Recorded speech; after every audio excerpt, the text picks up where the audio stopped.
पूरे देश में 25 जून और 26 जून को आपातकाल दिवस को एक स्मरण के रूप में हम सब याद कर रहे हैं। आपको पता ही है कि 1974 के छात्र आंदोलन के बाद जो परिस्थितियां बनी थी एवं इंदिरा जी जब वो चुनाव लड़ रही थी, राजनारायण जी ने इलाहाबाद हाईकोर्ट में चुनौती दी थी और उसका फिर इलाहाबाद हाईकोर्ट का जब आदेश आया था, उस आदेश में उन्हें 6 साल के लिए किसी भी चुनाव में भाग लेने के लिए उन्हें वंचित किया गया था। और खास करके विशेष तौर पर जो चुनाव हुआ था, उस चुनाव में उन्हें भ्रष्टाचार का सहारा लेने का भी आरोप था, जो सही साबित हुआ था। और पूरे देश में जो परिस्थितियां बनी थी, जो उसमें कांग्रेस की सरकार थी इंदिरा जी के नेतृत्व में, उसने आपातकाल को 25 जून 1975 के मध्यरात्रि में उसे लागू किया था और संविधान के धारा 352 का सहारा लिया था। उस समय के तत्कालीन राष्ट्रपति स्वर्गीय फखरुद्दीन अली अहमद जी ने आपातकाल पर हस्ताक्षर किया था और पूरे देश में जो परिस्थितियां बनी थी, आपको पता है कि उस समय के देश के बड़े बड़े राजनीतिज्ञ अटल बिहारी वाजपेयी, लोकनायक जयप्रकाश नारायण, मधु लिमये और इस तरह के जितने भी बड़े नेता थे जो विपक्ष में थे, उनकी गिरफ्तारी हुई और प्रेस का गला घोटा गया। आपको पता ही है कि मुझे लगता है कि प्रेस ट्रस्ट ऑफ इंडिया को भी भंग कर दिया गया, कई विदेशी पत्रकार थे उसे बाहर किया गया और ये जो आपातकाल की खबर नहीं जाए इसके लिए प्रेस के विद्युत कनेक्शन को भी काटा गया, जो ये बातें ठीक से बहुत नहीं जाती। ये सारी परिस्थितियां बनी, सरकार काफी निरंकुश हुई। जो उसमें छात्र आंदोलन लोकनायक जयप्रकाश नारायण के नेतृत्व में चल रहा था, तो उसके जितने भी अग्रणी लोग थे सबों को जेल में ठूस दिया गया और मुझे लगता है कि उसके बाद इंदिरा जी ने जब चुनाव कराने की घोषणा की, इमरजेंसी को हटाया, तो उन्हें अंदाज नहीं था कि देश में उनके खिलाफ में एक बड़ा वातावरण बन चुका था। और जब लोकसभा का चुनाव हुआ तो रायबरेली से चुनाव लड़ रही थी, वो भी हार गई और उसमें हमको लग रहा है कि भारतीय राष्ट्रीय कांग्रेस के पास लगभग 350 लोकसभा की सीटें थी, जिसमें मात्र 152 सीट रह गई और मोरारजी देसाई जी के नेतृत्व में जनता पार्टी की सरकार बनी। और फिर बाद के जो राजनीतिक घटना चक्र है वो बताने की आवश्यकता नहीं, लेकिन जिस तरह से छात्र नेताओं को और विपक्षी नेताओं को जेलों में ठूसा गया, तो उसी समय से पूरे भारत में एक बड़ी पीढ़ी ने अपने जो बड़े नेता है उससे जेल में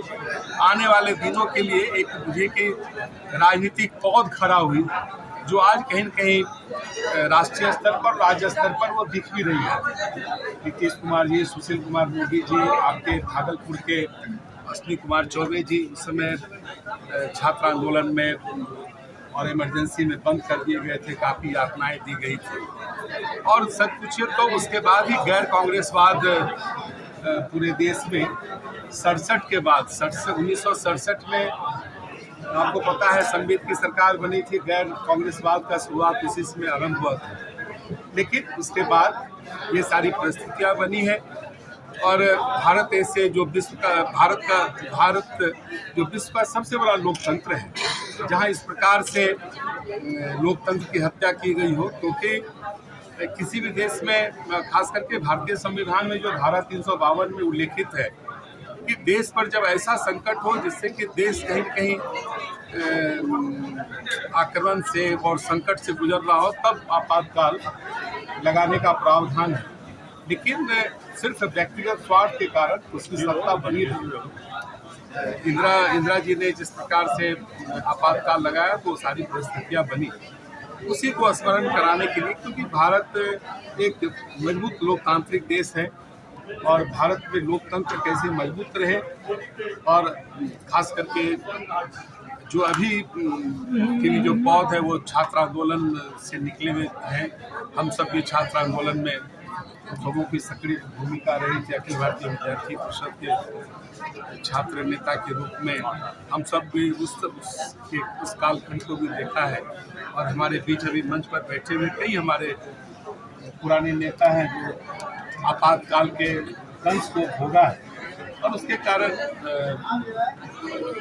आने वाले दिनों में एक बड़ा परिवर्तन हुआ। यही आज के कार्यक्रम का मूल उद्देश्य है। कांग्रेस का तो चरित्र ही रहा, वो परिवारवाद उसके सामने प्रमुख है। जब गांधी परिवार सत्ता से दूर होते चले गए और भारतीय राष्ट्रीय कांग्रेस ने जो अपनी राजनीतिक भत स्वयं ही पिटा ली, उसमें किसी की भूमिका भी नहीं है। और जिस प्रकार से गांधी परिवार का भी नेतृत्व वर्ग है, जिसे राष्ट्र के विकास से, राष्ट्र से कोई मतलब नहीं है, सिर्फ वो अपने परिवार से बाहर नहीं निकल पाते, तो उसके लिए वही इमरजेंसी है। इसके लिए तो इमरजेंसी की वो आपातकाल स्थिति में तो पूरी कांग्रेस जा चुकी है। उनको समझ में नहीं आता है कि हम जो भारतीय राष्ट्रीय कांग्रेस, जिसकी एक बड़ी भूमिका भारत के स्वतंत्रता आंदोलन में रही है, और वह पार्टी आज किस गत पिट गई है कि बिहार में राष्ट्रीय जनता दल ऐसी क्षेत्रीय पार्टी आज उसे महत्व नहीं देती है, तो स्वाभाविक है कि उसकी अपनी एक चिंता है। लेकिन हम यशस्वी प्रधानमंत्री श्री नरेंद्र मोदी जी के नेतृत्व में भारत ने जिस प्रकार से पूरे वैश्विक स्तर पर अपनी एक मजबूत और विशिष्ट पहचान बनाई है, तो उसके कारण भी उसे खौफ है कि देश कहीं न कहीं उन चीज़ों से निकलकर, परिवारवाद से निकलकर राष्ट्रवाद की ओर बढ़ा है। और पूरे वैश्विक स्थिति में जहां कभी अमेरिका और रूस के ऐसे जो विकसित राष्ट्र हैं, उसके पीछे भारत के प्रधानमंत्री घुमा करते थे, आज ये हैसियत तो भारत की हो गई है कि भारत का प्रधानमंत्री जब किसी विदेश के दौरे पर जाता है, किसी राष्ट्र के दौरे पर, दूसरे राष्ट्र के दौरे पर जाता है, तो उस राष्ट्र का राष्ट्राध्यक्ष कहीं न कहीं उसके पीछे पीछे मजबूती से खड़ा रहता है। यही एक परिवर्तन है जो भारतीय जनता पार्टी ने राष्ट्रवाद के कारण